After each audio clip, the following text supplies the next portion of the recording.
Eu queria dizer uma coisa que eu já disse outras vezes aqui. Eu não sei o que essa série tem, mas eu me emociono tanto quando tenho a oportunidade de entrar para os nossos estudos.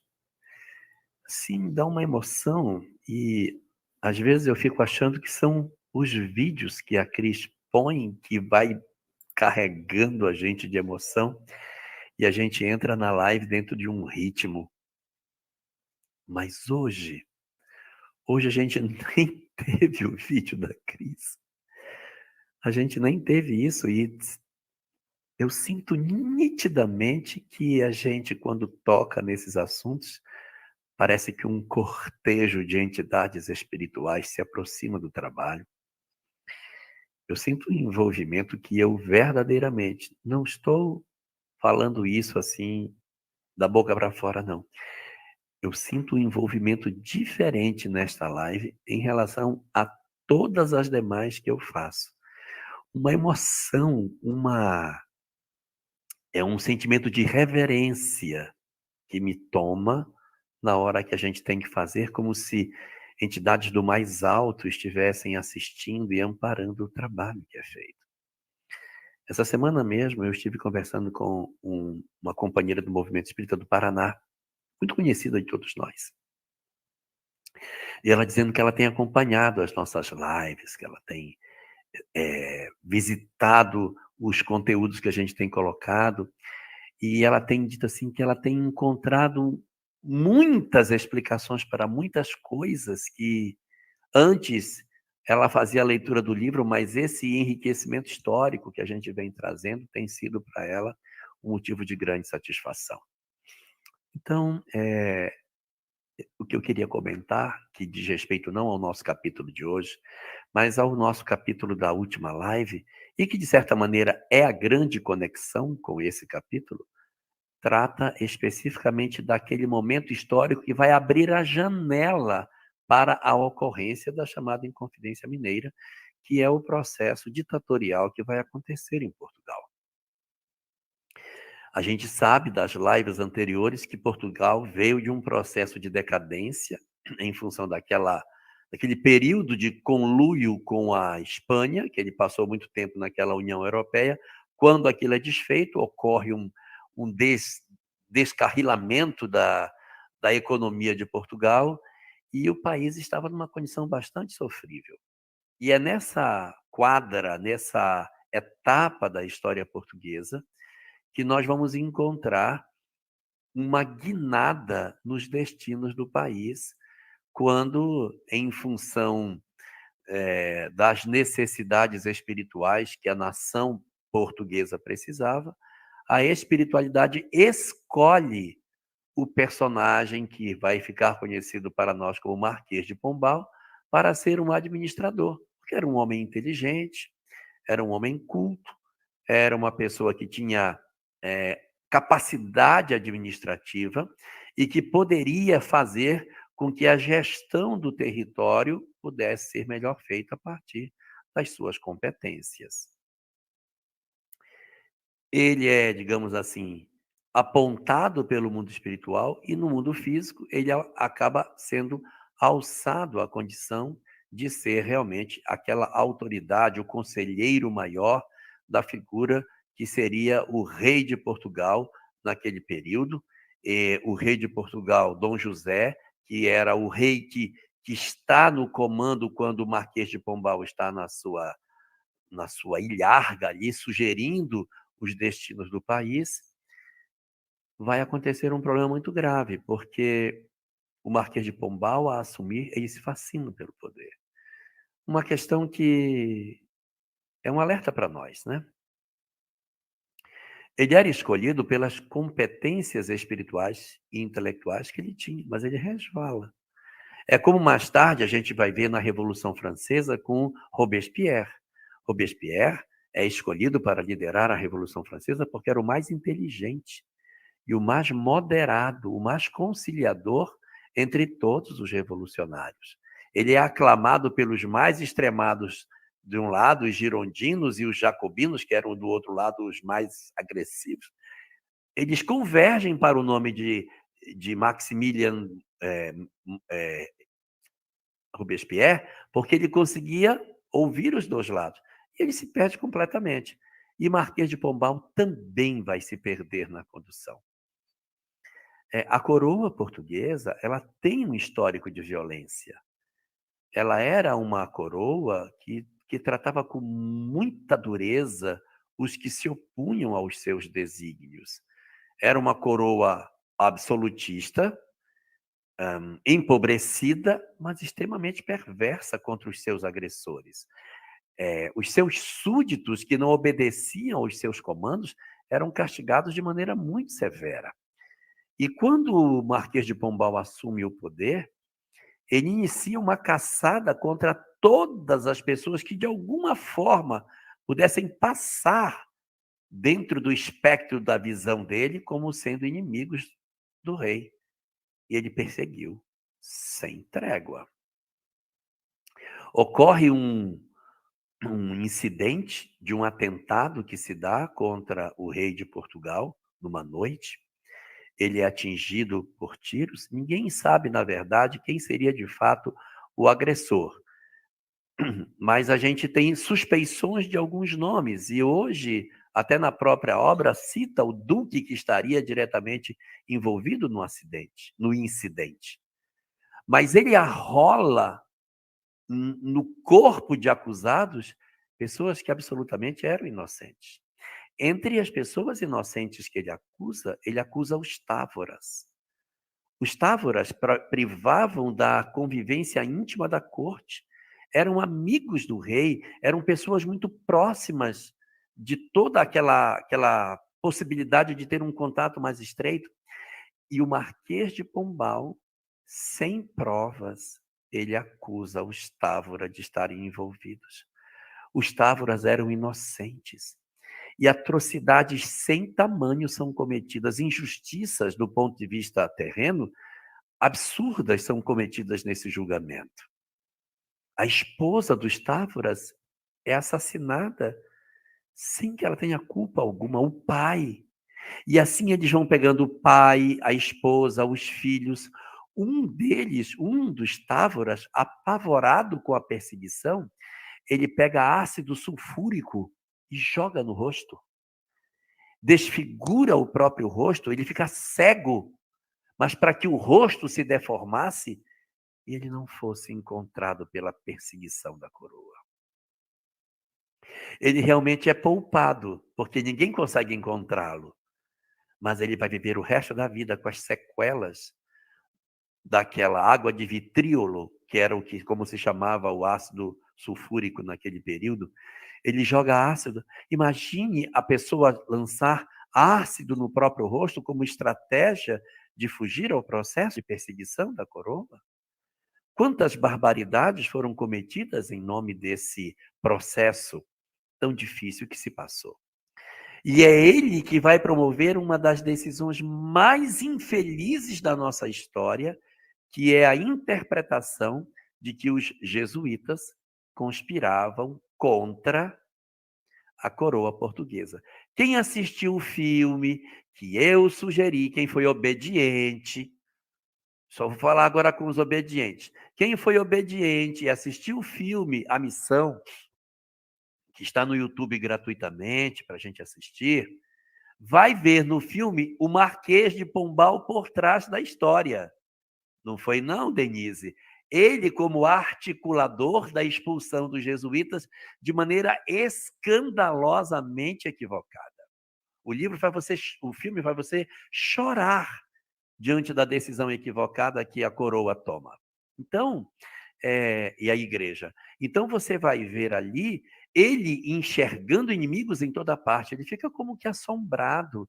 Ele desenvolve um processo de paranoia e passa a perseguir todas as pessoas. E ao expulsar os jesuítas do Brasil, ele não expulsou somente uma ordem religiosa. Ele expulsou a educação. Porque a educação no Brasil era promovida pelos jesuítas. Quando eles saem, fica um vácuo de ensino, um vácuo. Gente, é como tivessem alunos e não tivessem professores. Não é como hoje, que os professores são leigos, as pessoas recebem salário. Não, eram os sacerdotes que exerciam o papel de ensinar as crianças e até mesmo os adultos. Eles ensinavam as artes, as letras, tudo. E isso vai provocar no país um vácuo de conhecimento e um marasmo do ponto de vista do desenvolvimento da brasilidade. O Brasil sofre um golpe muito profundo em relação a isso. Para piorar a nossa situação, que se conecta com o nosso capítulo de hoje, é exatamente durante o período da gestão do Marquês de Pombal que vai acontecer o fatídico terremoto de Lisboa. Um terremoto que acontece em 1755 e que seria determinante para o agravamento das condições econômicas do país, que vai desembocar na Inconfidência Mineira lá na frente. O que vai acontecer? Ocorre um terremoto horroroso, destrói a cidade de Lisboa, a cidade fica toda devastada pelo terremoto, prédios são destruídos, caem casas, e há um pânico em Portugal em função do nível de violência desse desastre. E o Marquês de Pombal responde: quem tem colônia rica não passa necessidade. Quem tem colônia rica não passa necessidade.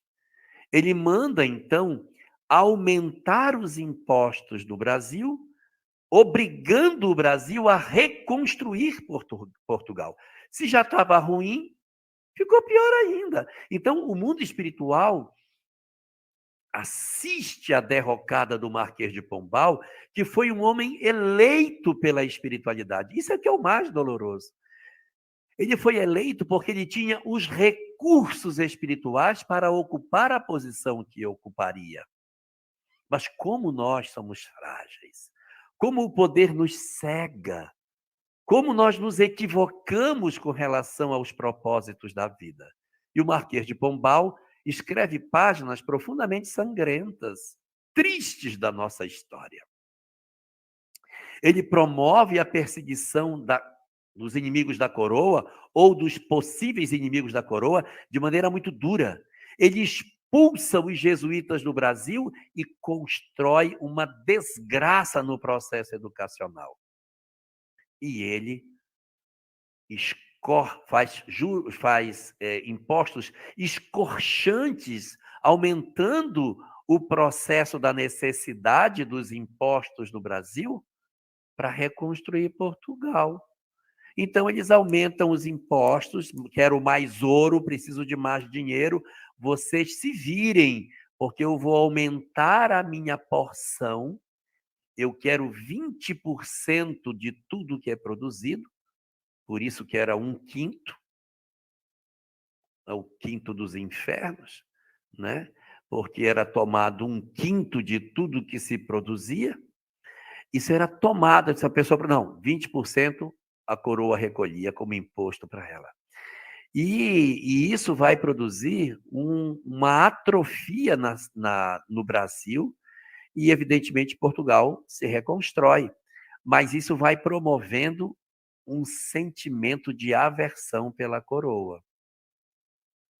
A decisão de Marquês de Pombal de ampliar as taxas de recolhimento de impostos vai exigindo com que as pessoas não consigam mais nem pagar os impostos.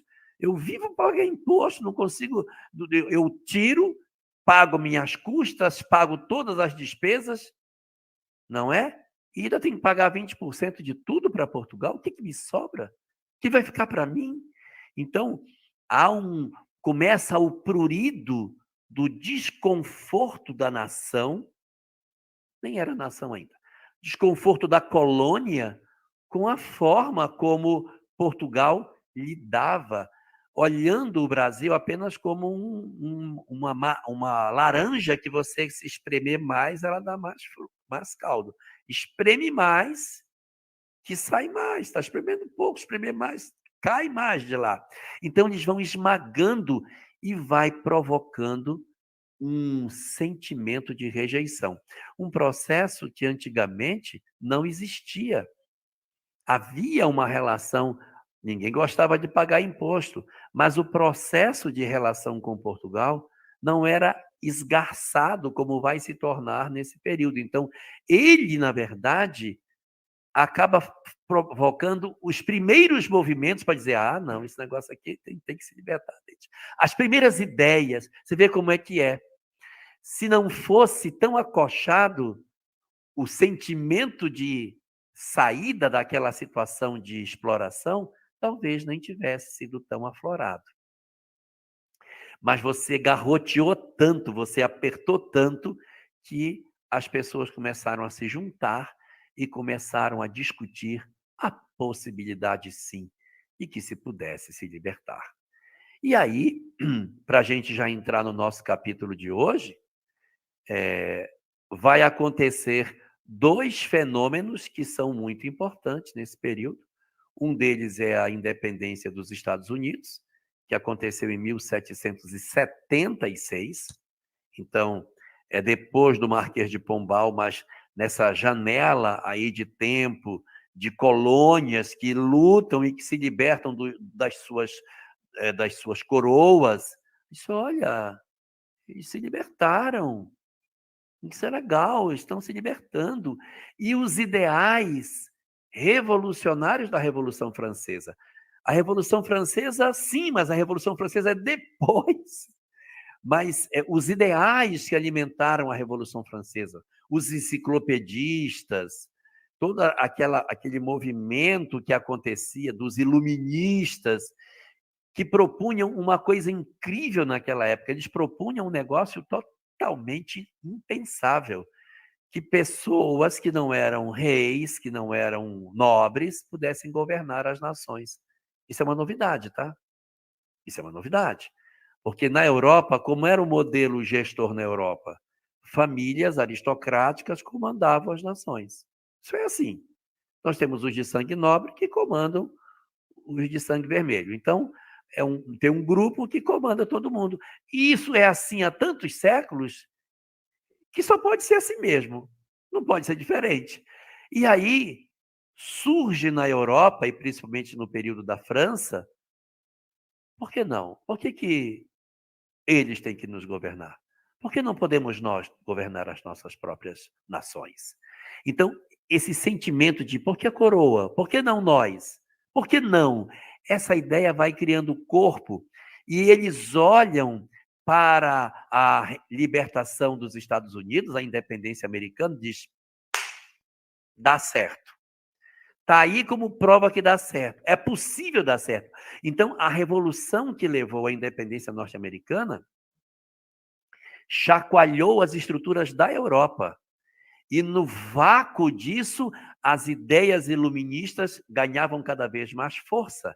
E os corchantes juros que a gente pagava para a coroa portuguesa foram gerando o fomento da ideia de que realmente o Brasil precisaria se libertar. Não é isso, Cris? É isso, o clima era de conspiração, né? Como a Valéria falou, acho que a gente está.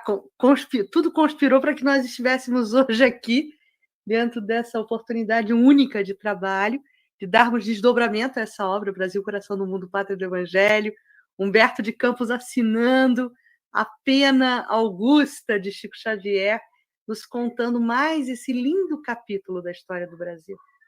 Um momento onde o Brasil se via, os brasileiros, né, se viam asfixiados, né, lá, como você colocou, a sensação era de sufocamento, o mundo exterior vibrava, né, nessa onda do liberalismo, nessa onda, né, das ideias libertárias, e o Brasil buscava acolher essas ideias, né? Buscava acolher e dar curso a essas ideias.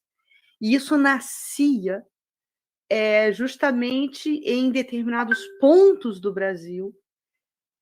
Nós tínhamos, nesse momento, Pernambuco ainda exercendo um grande papel dentro da força econômica e política, né, das localidades brasileiras, São Paulo cumprindo uma função importante, né, tendo sido terra e esteio dos bandeirantes, que rumaram em direção a Minas Gerais, e aí, nesse momento, o terceiro ponto importante, estratégico, filosófico, idealista, é também Minas Gerais. Então, a gente está falando de Pernambuco, São Paulo e Minas Gerais. E esse movimento libertário, né, da conjuração surge nas terras de Minas Gerais, por intelectuais, por filhos, né, de castas mais abastadas que podiam sorver na fonte europeia, né, essas ideias que chacoalhavam o mundo exterior.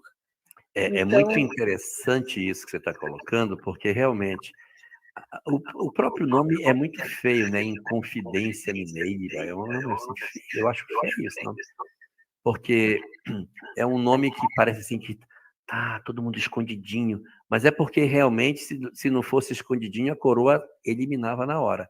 E todos os que eram componentes desse corpo de indivíduos que fizeram a Inconfidência Mineira, eles todos estudaram na Europa.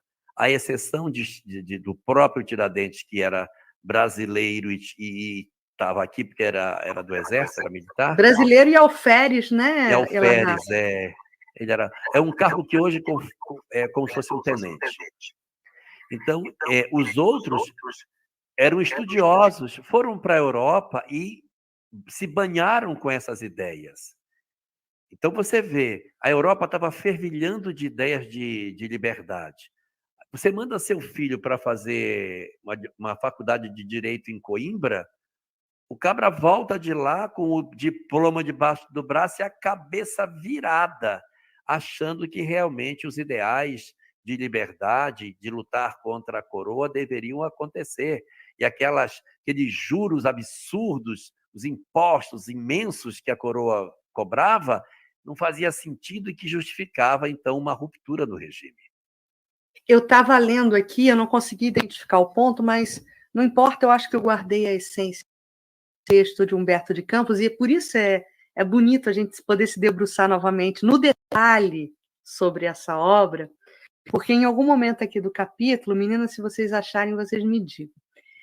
Humberto de Campos diz assim, Elahá, que os inconfidentes agasalhavam a suspeição da maioridade da missão brasileira e da terra brasileira.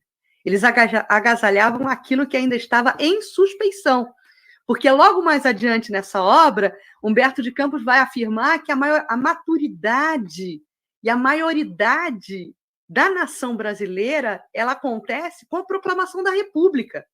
Isso. Mas a mesma filosofia, os mesmos ideais que aqueciam os corações inconfidentes eram os mesmos espelhados da República. Eles também queriam liberdade, eles também queriam poder se libertar, né, desse sufocamento monárquico absolutista, né, que também as casas reais, Espanha, Portugal, exerciam sobre a América, né, ibérica, Portugal, Espanha. Né? Então, é muito interessante, e aí eu vou de novo tentar render homenagem para duas pessoas que são queridos ao meu coração, que é Dom Pedro I e Leopoldina. Porque quando Dom João VI, e aí a gente daqui a pouquinho vai falar, né, de quem tá no topo do comando nesse momento é a mãe de Dom João VI, né, que depois Dom João VI vem para o Brasil, e num segundo momento de grande esgarçamento, né, de uma situação quase que insustentável política e financeira, Dom João VI precisa retornar para a Europa para reassumir o controle da nação portuguesa e deixa aqui seu filho com a jovem imperatriz, que depois se tornaria imperatriz. E ele diz assim, eu me lembro, né, de ter lido isso nos documentos históricos, ele diz assim para o filho, filho, a ideia libertária ela já ganha corpo, fazendo referência a esses ideais que os inconfidentes já agasalhavam, desde o apogeu do século XVIII, e ele fala: filho, se você, enquanto condutor, agora príncipe regente, mas eu retornando para Portugal, você vai se tornar imperador se declarar a independência. Então, antes que qualquer outro aventureiro lance mão desse expediente, faça você a independência do Brasil. E é por isso que Humberto de Campos diz que esse processo seria consagrado e coroado pelo próprio Portugal, porque era o rei em vigência, Dom João VI, que aconselhou o próprio filho a declarar a independência do Brasil sem derramamento de sangue. Lógico que houve derramamento de sangue, mas nada que fosse de uma escala tão grande, se a gente pudesse pensar que, como nos Estados Unidos, ou a partir de um processo de ruptura revolucionária. Como na Revolução Francesa. Exatamente. Esse fenômeno de amadurecimento da Revolução, ele é muito interessante, porque quando a gente observa isso de longe, a gente tem a ideia de que um grupo muito pequeno de nobres, né, nobres, não digo mais, de pessoas estudadas, de homens de cultura, se reuniram e disseram: cara, vamos virar esse jogo. Na verdade, eles tomam essa iniciativa porque a conversa que acontecia nas feiras, nos mercados, em todos os lugares, essa situação está muito difícil, esse negócio aqui está... Então, havia no ar a percepção de que a insatisfação faria com que a população tomasse uma decisão de virada. Não aconteceu. Mas havia muita insatisfação, só que o medo continha. Eu falo para você que eu não gosto, mas eu me contenho nas minhas ações, embora as minhas palavras e os meus pensamentos sejam de desagrado com relação a isso.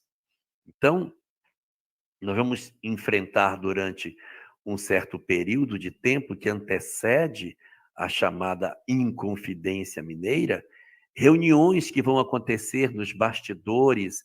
Eles eram muito envolvidos com a produção literária da época. A gente lê o nome dos homens que integravam esse colégio de pensadores, e nós vamos encontrar os nomes deles como representantes do arcadismo. Então, ao mesmo tempo que eles eram, há um tempo, os pensadores de uma nova ordem política, eles eram os escritores do tempo.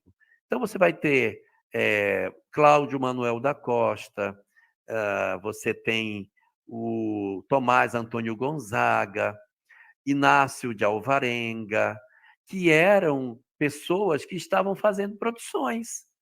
Eles estavam criando, nesse período do arcadismo, uma série de composições que a nossa história até hoje tem.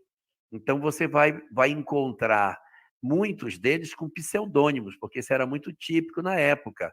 Os arcadistas, eles se escondiam atrás de outros nomes, porque era uma maneira de certa maneira, ocultar seus versos através de um nome que não...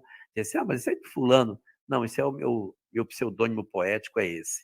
Então, Tomás Antônio Gonzaga era o Dirceu, da Marília de Dirceu, que escrevia... Ele tinha 40 anos, ela tinha 15, ela tinha 15, ele tinha 40, e ele era loucamente apaixonado por ela.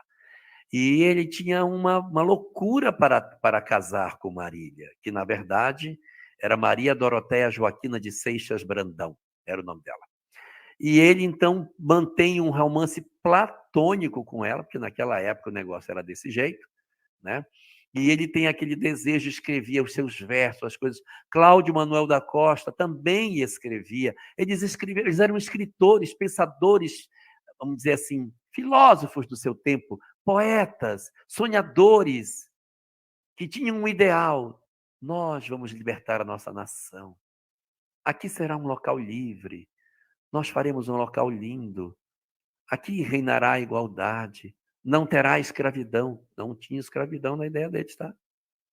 O ideal da liberdade também não tinha escravidão. Era uma outra forma de viver, e aí eles olhavam para a independência norte-americana que tornou os escravos libertos com a Guerra da Secessão. A gente vai fazer esse negócio aqui. Olha, vai ser presidente também, tá? A gente vai ter que ter presidência. E eles eram todos muito calçados nas ideias que eles liam. E no meio deles, um cara meio desparafusado, que era o Joaquim José da Silva Xavier, chamado vulgarmente de Tiradentes, porque, embora ele fosse do Exército, ele também arrancava o dente das pessoas. Eu faço ideia daquela época, sem anestesia, como deveria ser. Eu acho que era na base da paulada, Denise, dava uma paulada, 2 doses de conhaque, e dizia, abre a boca porque o negócio já está vindo, ou já está saindo. E arrancava. Deve ser uma coisa assim, extremamente emocionante, o ofício dele. E aí ele era conhecido como o Tira-Dentes. Resultado, ele destoava do grupo, porque ele não era culto. Ele não era oculto. Ele era um arrojado patriota, uma pessoa que não tinha limite nas suas ações, ele tinha um arroubo nas suas falas, a língua dele era uma língua incontrolável. Ele falava besteira, ele não era como os demais, que por serem mais cultos, pensavam nas suas reuniões, mas mantinham discrição na vida de sociedade. Ele não, ele falava mesmo, ele afrontava mesmo. Ele tinha muita certeza que ia dar certo. Ele tinha certeza de que a revolução ia funcionar.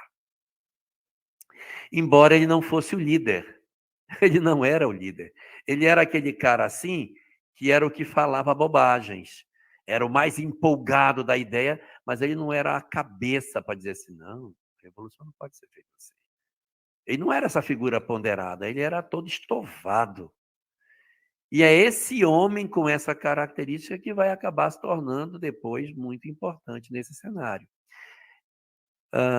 Entre os diversos componentes dessa grande saga, havia um em particular, chamado Joaquim Silvério dos Reis, que passou para a história como uma pessoa péssima, né?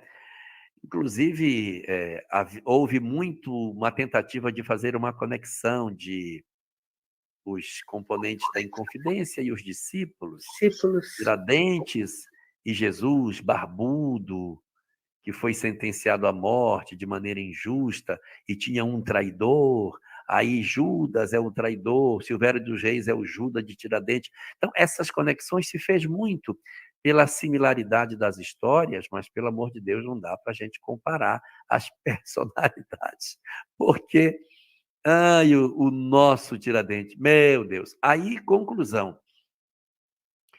Joaquim Silvério dos Reis tinha uma dívida com o Estado, com a coroa. E, em função dos interesses pessoais, sempre o interesse pessoal,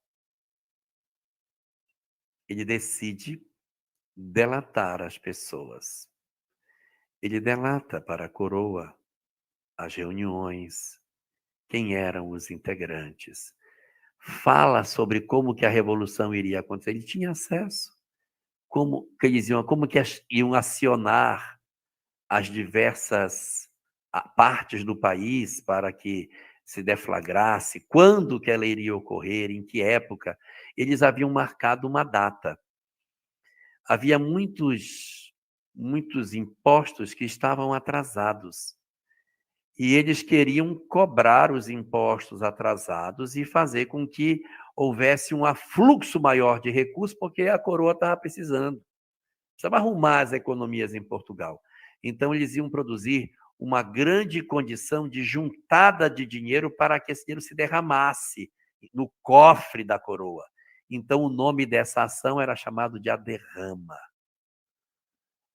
O que era a derrama? Era o dia que todo aquele ouro que estava sendo juntado dos impostos iria ser recolhido num grande espaço, no grande cofre, para que, juntado ali, se derramasse a riqueza da coroa portuguesa. Vai ser no dia da derrama, no dia que o povo vai estar mais irritado, porque vão cobrar, a gente vai aproveitar esse momento psicológico, que vai estar todo mundo mexido, e a gente vai deflagrar e vai ser em todo lugar, vai ser uma beleza que não vai ter quem segure. E vai dar certo. Só que eles foram apanhados pelos soldados. Tiradentes não estava em Vila Rica, ele estava no Rio de Janeiro, na Rua da Lampadosa, ele foi preso.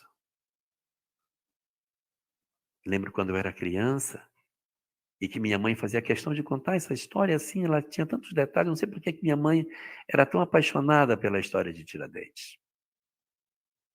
E ela contava o dia, a hora em que aconteceu, como foi que os soldados chegaram e pegaram Tiradentes ali no Rio de Janeiro, ao mesmo tempo em que um outro regimento, em Vila Rica, também prendia os outros revolucionários. No Largo da Lampadosa, no Rio de Janeiro, em 1789, que é exatamente o mesmo ano da Revolução Francesa, só que em março, antes da Revolução acontecer, Tiradentes é preso. Então, eles fazem inspirados nas ideias revolucionárias da França e na realidade dos Estados Unidos, mas eles não fizeram em cima da Revolução Francesa, que foi antes. Ele é preso antes, gente. Todos são presos antes. E é frustrado o plano da grande revolta do dia da derrama. Da grande virada, né, Larra? E ele é preso no Largo da Lampadosa, onde hoje, no Rio de Janeiro, Avenida Passos, a gente tem a Igreja da Lampadosa, marco onde Tiradentes foi capturado para o enforcamento, e depois esquartejado e as partes, né, do seu corpo físico colocadas em postes do Rio de Janeiro a Minas Gerais, para servir de exemplo. E essa Igreja da Lampadosa hoje se coloca como um ponto focal em frente à sede histórica da Federação Espírita Brasileira. A gente está falando de uma quase em frente, vis-à-vis com a Federação Espírita Brasileira. Né? Então, o Rio de Janeiro ele ainda respira muito essas histórias, e eu fico imaginando a psicosfera, né? A atmosfera espiritual de toda essa região ainda. Porque Tiradentes e os outros companheiros da Inconfidência, eles acalentavam, como você falava, esse ideal da Revolução Francesa, que tinha como premissa, como norteador filosófico, né, as expressões liberdade, igualdade e fraternidade. E nós que estamos aqui nessa proposta de estudo com o olhar espírita e sob os auspícios do entendimento da doutrina espírita, a gente vai poder entender com muita clareza e talvez de uma forma muito mais imediata o porquê desse fracasso, né, Larra? Porque eles nutriam uma filosofia que ainda não estava madura para ser executada. E quando você nos falava dessa questão do exercício do poder, eu automaticamente me remeti ao texto magistral de Allan Kardec, em Obras Póstumas, quando ele também faz uma varredura histórica, social, no texto As Aristocracias. E aí, nesse momento, quando o mundo já se abala por esses ideais libertários da Revolução Francesa, a gente já não mais vive a aristocracia da nobreza, a aristocracia do segmento do poder a partir do sangue real, mas a gente está vivendo, nesse momento, né, auge do século XVIII, o início de uma nova fase, de uma nova aristocracia, segundo Kardec, que é a aristocracia do dinheiro, que depois vai redundar na aristocracia da inteligência para o culminar da aristocracia intelecto-moral. E eu estou tentando olhar para frente, tentando enxergar para frente, essa culminância da aristocracia intelecto-moral, aí sim nós veremos a vigência dos ideais nobres da Revolução Francesa. Porque não é possível liberdade sem a absolvição total do orgulho, do egoísmo, não é possível a igualdade sem nós nos despojarmos das nossas questões egoísticas, e só depois do exercício pleno da liberdade e do exercício pleno da igualdade é que nós vamos conseguir exercitar a fraternidade. Fora isso, é tudo utópico, né? Existe uma coisa muito dolorosa em tudo isso. A gente não tem bola de cristal para ver o futuro. Nós não temos como antever o que vai acontecer. Quem de nós poderia imaginar, se vivesse a época de Tiradentes, que apenas 30 anos depois daquilo, a própria coroa, o próprio neto da rainha promoveria a libertação? Quem que poderia imaginar que, de uma maneira que em princípio foi sem grandes traumas, o príncipe regente, nascido em terras portuguesas, iria tomar sobre si a responsabilidade de apartar o destino do Brasil de Portugal? Tiradentes jamais poderia imaginar que aquela rainha que estava em Portugal ia ter um neto que iria fazer isso. A gente não imagina. E a gente, às vezes, se lança em função dessa nossa ansiedade a determinadas experiências que, às vezes, poderiam ter tido um outro caminho se nós pudéssemos esperar um tanto mais para que elas pudessem acontecer, né? Porque eles idealizavam que aquela situação não vai mudar nunca. É como hoje, por exemplo, a gente está vendo uma situação em qualquer lugar do planeta, no Brasil, em qualquer lugar, a gente acha que não vai mudar. Isso não tem condição de mudar. E eu lembro, vocês eram muito crianças, vocês não lembram disso, que vocês não tinham nem nascido, mas eu lembro porque eu já era crescido e grande, já era casado, inclusive, mas vocês, talvez a mãe de vocês pode ter contado para vocês, mas o Muro de Berlim, quando caiu em 89, ninguém imaginou isso. Gente, aquele muro, quantas pessoas morreram tentando atravessar aquele muro? Foram atiradas para não atravessar e, de repente, do dia para a noite, o muro tombou sem valor nenhum. Ele caiu de maneira impressionante. Então, às vezes, a gente quer levantar o nosso braço vingador, a gente quer exercer um papel de corregedor ou de corretor da história e não percebe que, de repente, as ideias, para que elas consigam acontecer, elas precisam maturar e que, às vezes, as nossas opções um pouco mais cheias de arroubos podem não ser as mais adequadas em determinadas circunstâncias pelas consequências que isso gera. Então, no Largo da Lampadosa, em março do ano de 89, ele é preso. O que se esperava? Que a população se revoltasse.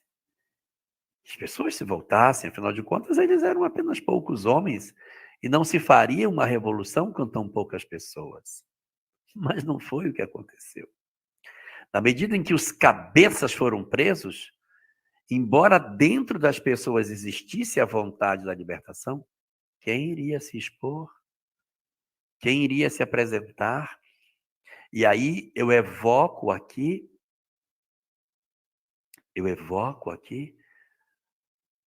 a questão dos távoras. Se a coroa foi capaz de degolar os seus próprios amigos por suspeição de traição, o que não faria comigo, que moro numa colônia esquecida, que sou até brasileiro e nem conheço? Então, nem conheço o rei. Aí, o que vai acontecer na nossa história de vida? nós vamos perceber que acontece algo que é uma frustração, como se jogasse uma água fria nessa fervura. Eles são presos, e a revolução é frustrada. E, inteligentemente, eles não matam Tiradentes para não transformá-lo num mártir. Eles deixam com que ele apodreça no cárcere. Porque se eles o prendessem num dia, fizessem um julgamento sumário e o executassem logo em seguida, talvez isso levasse uma efervescência dos ideais revolucionários e ele se convertesse numa espécie de mártir. Então, eles o prendem em 89 e ele vai passar 3 anos preso. É importante observar que, em 1789, quando ele é preso, a Revolução Francesa ainda não havia acontecido. Os portugueses não sabiam que um povo revoltado derrubava seus reis. Não sabia. E prenderam Tiradentes. Enquanto ele está preso, ocorre a Revolução Francesa. Mortes, loucura. Mas o rei francês não foi morto. Ele não foi morto. A Revolução Francesa aconteceu, o Robespierre disse, não, o rei tem que ser preservado. A nossa revolução não é de violência. A nossa revolução é apenas por uma questão de tomar o poder. Temos que matar o rei. Não, que matar o rei? Deixa o rei vivo. O rei da França vai ficar vivo até janeiro de 92. É só 3 anos, 2 anos e meio depois da Revolução Francesa, que o mesmo Robespierre, o moderado Robespierre, vai dizer, para que a nação nasça, é necessário que o rei morra. Então, já é de sangue frio, 3 anos depois, que eles vão tomar a decisão de levar o rei, Luís XVI, Maria Antonieta, sua esposa, e os filhos, todo mundo, para extinguir a linhagem real e poder, em cima dessa ideia, que é uma ideia muito equivocada, estabelecer uma nova realidade. Então, a coroa portuguesa, quando chega em 92, ela disse, rapaz, a gente tem que dar um sumiço nesse cara. E é interessante que, quando acontece o processo de prisão de todos eles, Tiradentes tem certeza que a revolução vai pegar fogo. E disse, eu preciso libertar os meus amigos, porque os cabeças são eles. Eu não sou ninguém. Eu sou só um cara que balança o berço e chacoalha as coisas e grita. Mas quem pensa, quem tem as ideias e que pode fazer a revolução são eles. Então eu vou assumir a responsabilidade. Eu vou puxar para mim, para inocentá-los, para que eles, libertos, consigam dar continuidade ao ideal. Porque eu vou, mas igual a mim tem outros. Agora, igual a eles, não tem. Então eu vou abrir mão. E ele diz, não, o líder sou eu, eles foram todos cooptados por mim, fui eu que fiz a cabeça deles. As ideias são todas minhas. Eles, coitados, foram apenas meus seguidores. É mentira. Ele não era o líder. Mas ele joga isso para salvar os companheiros. E dá certo. Porque a coroa portuguesa, então, comuta a pena de todos. Todos eles têm a pena comutada de pena de morte para degredo. Eles são degredados e não podem mais pisar no Brasil. Eles foram até legal com eles, sabia? Porque a coroa portuguesa era para ter tirado todo mundo de cena. Mas eles decidem fazer uma espécie de um ato misericordioso e todos eles são libertados, à exceção de Cláudio Manuel da Costa, que não suportou o peso do fracasso da Revolução e ele se suicida na cela, ele se enforca. Os outros foram todos libertos. Tomás Antônio Gonzaga, apaixonado por Marília de Dirceu, é expulso do Brasil e não pode mais ver a sua querida amada. Ele vai para a África e lá ele se casa. Ele se casa lá. Ele não casa com ela.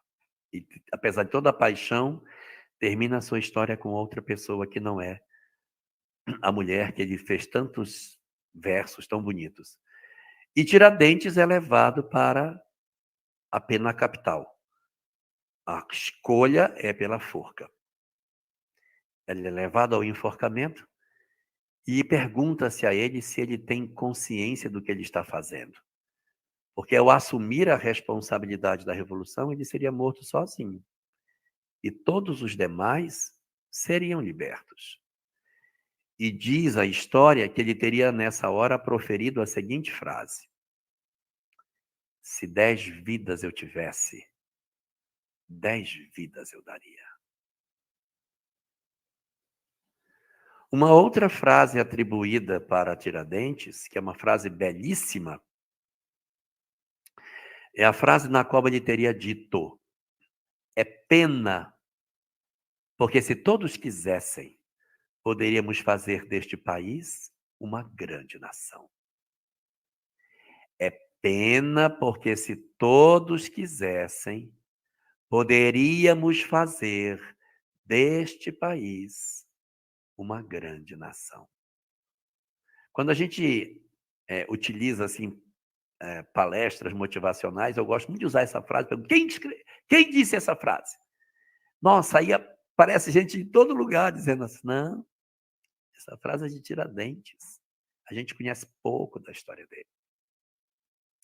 Então, no dia 21 de abril, era um domingo, 9 horas da manhã, a porta da cela abriu. Ele vivia numa cela escura, sem quase a entrada da luz do sol. Diferentemente do que os nossos livros de história nos dizem, os prisioneiros tinham as suas cabeças raspadas, para não terem piolhos. Então, essa imagem de um Tiradentes barbudo era uma tentativa de conectá-lo com Jesus. Os historiadores mais recentes dizem que ele não teria isso, até porque ele era alferes. Então, ele é retirado da cela magro, pálido, sem o sol, a pele já estava profundamente diferente, extremamente emagrecido, já não parecia mais com um homem altivo, ele era muito alto, porte atlético, assim, muito, muito altivo na sua maneira de se apresentar para as pessoas. Agora ele era um homem abatido, cansado, vencido. E naquela manhã, a população se reuniu na hoje chamada Praça Tiradentes para assistir a sua sentença. Ali na Praça Tiradentes é perto o patíbulo onde foi armado, é perto da Praça 15, porque a sentença... Cadê a sentença? Mostra aí a sentença para nós. Ô, letra feia. Olha aí. Essa aí é a sentença, letra linda, né? A sentença é horrível, mas a letra é bonita. Essa sentença aí é a sentença que marca a morte de Tiradentes. Quem era governante de Portugal nesse período? Dona Denise Balot. Quem era o quê? Quem comandava Portugal a essa? Quem era rei ou rainha em Portugal nesse período? Você tem aí alguma coisa? Olha aí, Dona Maria I. Essa Dona Maria aí, ela vai ser a mãe de Dom João VI, que vai ser o pai de Dom Pedro I. Então, Dona Maria I era a rainha de Portugal quando acontece a Inconfidência Mineira. É ela que assina assim, no sentido de autoriza, né, dá a decisão de sentença de morte para Tiradentes. E que ganha alcunha, e desculpe, Larra, e que ganha alcunha de a piedosa, imagina se não fosse. A Maria I, a piedosa. Depois, quando ela envelhece, ela passa a ser chamada de Dona Maria a Louca. A louca. Ela deve ter sofrido uns processos obsessivos bem legais, em função da história que ela viveu, da corte portuguesa, dos távoras e dos vários processos de repressão que aconteciam na corte. Ali deveria ter uns processos obsessivos bem fortes. E de mediunidade mal controlada, né, Elahá? Imagina como deveria ser o tempo. Mediunidade mal controlada, é. Nossa, ela e a Carlota Joaquina é um show. Aí, muito bem. Aí, quando a sentença é colocada, é dito o seguinte, que ele será morto no cadafalso, lá mesmo. Ele será colocado numa carroça, e da carroça, dentro do Paço Imperial, ele será esquartejado. A pintura de Pedro Américo mostra ele esquartejado sob o cadafalso. Não é verdadeira. É licença poética. Ele não foi esquartejado lá. Ele foi transportado numa carroça para dentro do paço e lá dentro é que ele é esquartejado. Cada pedaço seu foi pendurado, como a Cris estava ainda há pouco comentando, num trecho da estrada que levava o Rio de Janeiro até Vila Rica para servir de exemplo. Cada pedaço seu numa parte. E a cabeça foi colocada lá em Vila Rica para ficar espetada num pau, para que todos vissem o que acontecia com aqueles que desafiassem a coroa. E as suas vergonhas, essas foram lançadas fora. E a curiosidade... As suas vergonhas são os órgãos sexuais. Oi? Isso, e a curiosidade sobre essa gerência dos despojos, né? Imagina isso. A curiosidade é que quando a cabeça de Tiradentes é exposta em Vila Rica, atual Ouro Preto, ela some na primeira noite. E nunca Sim. mais ninguém acha. Perdeu-se a cabeça, literalmente. Né? E uma outra curiosidade é que, nesse processo, né, de condenação, havia também um legado da pessoa perder totalmente a sua honra, né? Porque, tratando-se de uma condenação por inconfidência, isso significava traição à coroa, né? A casa de Tiradentes ela foi totalmente arrasada, desconstruída, e esse local, vejam a amargura, né? Essa coisa da pujança do controle português, né? Dessa tentativa de cerceamento e de controle. O seu local de residência ele foi totalmente salgado, colocaram sal para que nada mais ali nascesse, querendo assim realmente botar um basta, botar um final na toda aquela efervescência de ideias. Cris, Elahá. Mas eu quero comentar uma coisa aí sobre a sentença. Eles arrasam a casa de Tiradentes e jogam sal. Para que joga sal? É para não nascer nada. Então, quando você joga o sal, espalha sal no terreno, o terreno fica estéril. Todas as suas propriedades que ele possuía foram todas confiscadas para a coroa. E a casa, perímetro urbano, não produtivo, que ele morava, foi arrasada e o terreno dela foi salgado para que nada, nenhum broto de qualquer coisa verde pudesse nascer nesse lugar. E tem mais uma parte na sentença. Até a sua 4ª geração não poderiam ter propriedade nenhuma. É mole. Até seu bisneto não poderia ser dono de nada. Não poderia ter casa, não poderia ter propriedade, poderia ser dono. Porque a traição... Mas isso aí, Denise, não adianta você olhar com essa cara de advogada, porque esse direito aí é direito absolutista. Não tem Constituição aqui. Então, o rei acha que tem que ser assim, e é assim. Aí você vai dizer, mas a culpa não passa além da pessoa do réu, hoje. Mas aqui nós não estamos discutindo o nosso modelo, né? Então, você vê quantos excessos se cometia quando você tinha um regime dessa ordem. Por isso a preocupação de encerrar um modelo político dessa ordem. Agora, imagina o mundo espiritual assistindo o desdobramento que se teve de uma história que não era para ser assim. Então, e assim, não me canso de dizer o quanto a espiritualidade ela é perseverante, porque ela aponta para um lado e a gente muda para cá. Aí ela diz, tudo bem, vamos de novo. Aponta para cá, ela aponta para ali. Então, eu vou até usar, assim, eles já estão até habituados com a nossa fuga. Como se fosse, não, a gente vai planejar aqui, eles não vão fazer, mas a gente vai planejar. Eu vou fazer isso aqui, mas eles não vão. É igual mãe de menino que está doente, bebezinho. Ela faz o mingau e o pai diz, ele não vai beber, ele não está tomando, mas eu tenho que fazer. Faz, o menino toma 2 dedos, não quer mais, ele joga fora, e daí a 3 horas faz tudo. Não é assim, Valéria? Aí daí a 3 horas faz tudo de novo e joga fora de novo. Mas você sabia que ele não ia beber, mas eu tenho que fazer.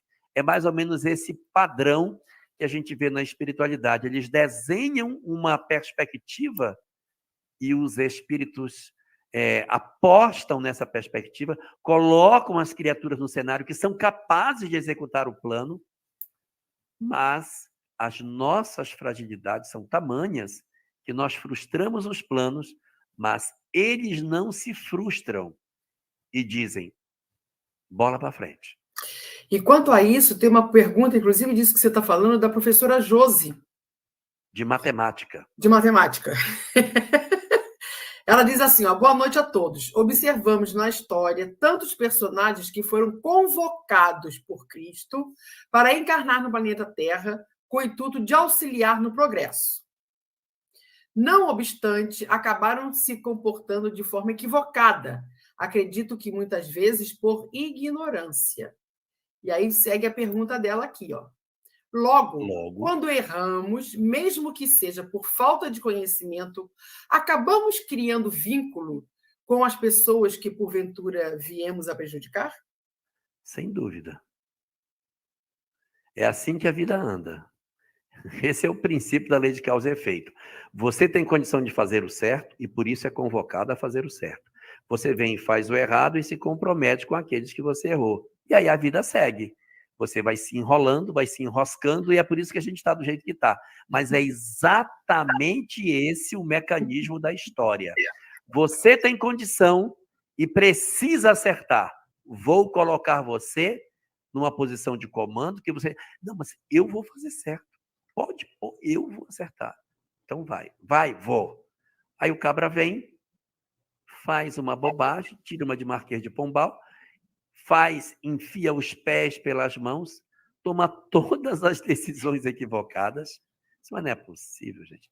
E aí o que acontece com ele? Se enrola com a lei de causa e efeito e sabe lá Deus por onde anda hoje o Marquês de Pombal.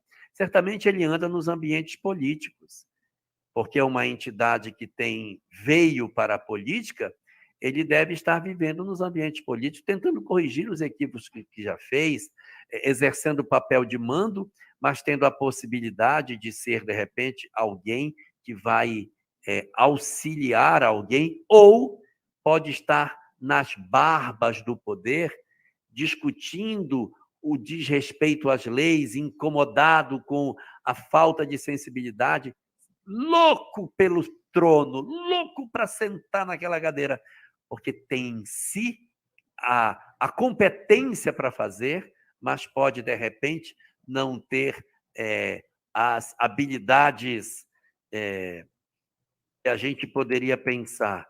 Então, nessas circunstâncias, a gente tem, quem sabe, personagens que vivem, que têm ideias, que são grandes pensadores, mas que, de repente, não conseguem acesso ao poder por algumas questões que têm em aberto com a lei de causa e efeito. Né? Aqui, pessoal, achei, antes de vocês lançarem uma próxima pergunta, só me permitam, porque eu fiquei procurando e achei aqui. O parágrafo que, para mim, é o mais importante, né, o mais sensível de todo esse capítulo. Embriagados pela concepção de liberdade política, mas dentro dos seus triunfos literários, aquilo que ela falava, eram todos poetas, eram todos filósofos, homens de letra, afastados das realidades práticas, porque uma coisa é você cultuar ideias, outra coisa é você botá-las em prática. Né? Da vida comum, os intelectuais mineiros não descansaram. Idealizaram a República, organizaram os seus símbolos. Né? A bandeira de Minas Gerais está lá até Tem hoje. bandeira, Denise? Tem bandeira. Põe a bandeira aí para gente, Denise. Aí, bandeira de Minas Gerais. Libertas que seratamen, né? Até hoje. É o símbolo. Isso é muito bonito, né? Sim. Até hoje a bandeira é essa. É legal. Lembrando essa história toda, né? Organizaram seus símbolos. Bandeira que perdura até hoje. Multiplicaram prosélitos, ou seja, eram muito bons de fala, mas no momento psicológico da ação, vejam o que Humberto de Campos sublinha aqui. Sutil, né? Sutil, é um detalhe, é uma expressão que ele usa, querendo dizer na hora do vamos ver mesmo, né? Na hora de botar em ação, no momento psicológico da ação, a cuja frente, no momento psicológico da ação, os delatores. Aí vieram os apelos da carne, né? As fraquezas humanas. Os delatores, a cuja frente se encontrava a personalidade de Silvério dos Reis, representando os nossos vacilos, as nossas incompreensões diante da lei divina, né? Representando tudo isso. É sutil, mas esse parágrafo é muito bonito. Mostrando a nossa dificuldade, né, Cris, de poder pensar de maneira prática aquilo que se quer sem usar roubos da utopia. E às vezes você quer fazer uma coisa, mas onde está? Você vai fazer como? De que maneira? Então é muito difícil pegar um país do tamanho desse e fazer uma virada complicada, sem exército, sem uma força militar, isso não tem nada. O que você tem para oferecer? E aí a Inconfidência Mineira nos mostra e evidencia o que a doutrina espírita já nos entrega com tanta clareza, porque o que interessa não são as ideias, não é aquilo que a gente elabora no campo filosófico, não é aquilo que falamos, mas é a ação que conta. Às vezes, o silêncio ele é muito mais eficaz e construtivo do que uma fala verborrágica, né? Sempre nos conclamando para o plano da ação, porque esse erro cometeram os inconfidentes, como também cometeram os idealizadores da Revolução Francesa, que quando se sentaram na cadeira do poder, foram pior ou iguais ao rei déspota. Olha, Cris, você tocou num ponto muito importante. Porque assim, a gente diz assim, poxa, se tivesse dado certo, aí a gente ia viver um país maravilhoso. É isso mesmo? Então, vamos olhar onde aconteceu. Aonde existiam homens mais cultos do que a França do século XIX, do final do século XVIII, no caso. Né? Poxa, esses homens eram gênios. Robespierre era um gênio, ele era o mais culto, sagaz, inteligente. Quando a gente pega aquela obra Je suis Camille Desmoulins, Eu sou Camille Desmoulins, Eu sou Camille Desmoulins, que é uma obra, não sei se vocês conhecem, mas é uma obra de Hermínio Miranda, em que ele, em trabalhos de regressão de memória, ele regride ao Luciano dos Anjos, espírita também. E na regressão de memória, Luciano dos Anjos volta à Revolução Francesa. Ele é Camille Desmoulins. Camille Desmoulins não foi estrela de primeira grandeza da Revolução, mas é de segunda grandeza. Ele é um personagem citado na literatura quando fala da Revolução Francesa. E aí, nas regressões de memória, você vê os bastidores da Revolução contados numa nitidez impressionante. Na regressão, Camille Desmoulins chega a falar das unhas de Maximilien de Robespierre.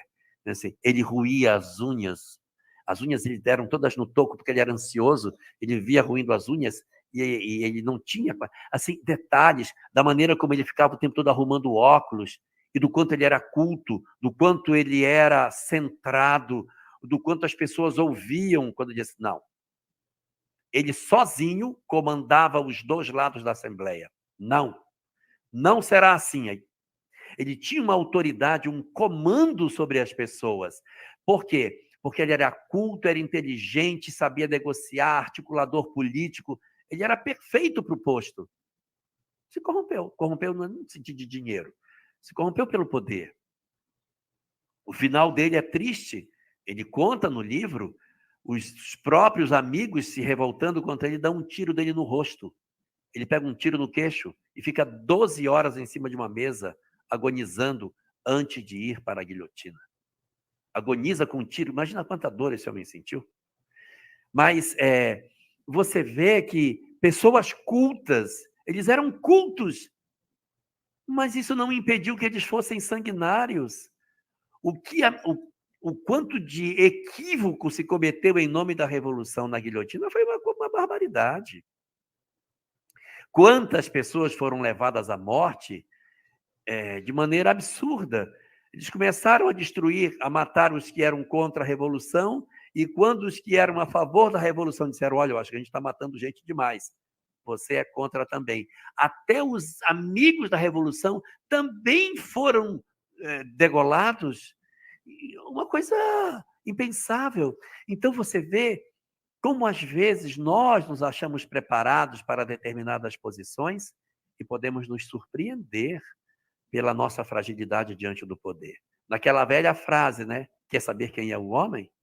Dá poder para ele. Vocês não vão comentar nada de Tiradentes chegando no mundo espiritual e sendo recebido por Ismael?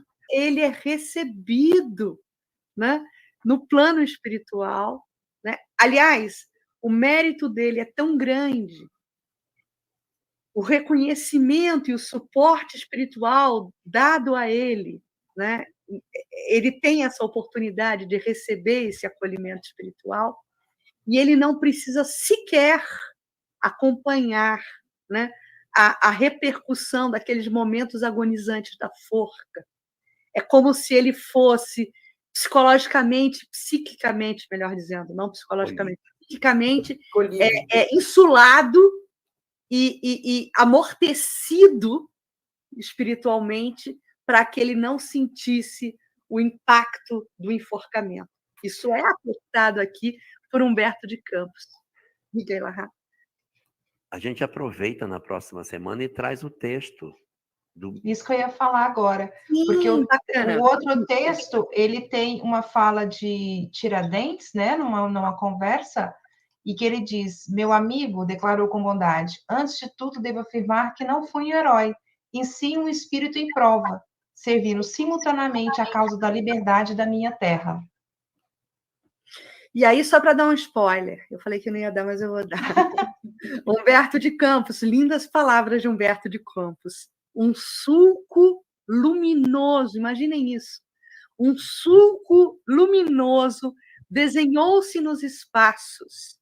A passagem das gloriosas entidades, falanges, que vieram acompanhar, era um cortejo espiritual, minha gente. Vieram acompanhar o espírito iluminado do mártir, porque sob o aspecto, né, da contribuição espiritual, os homens buscaram, pelos interesses políticos, abafar a imagem de mártir, mas sobre o olhar espiritual alargado, ele sim se tornou mártir e foi recebido no verdadeiro lado da vida, que é a verdadeira vida, a vida espiritual. Ele foi sim recebido como mártir, que não chegou a contemplar o hediondo espetáculo do esquartejamento. Não viu.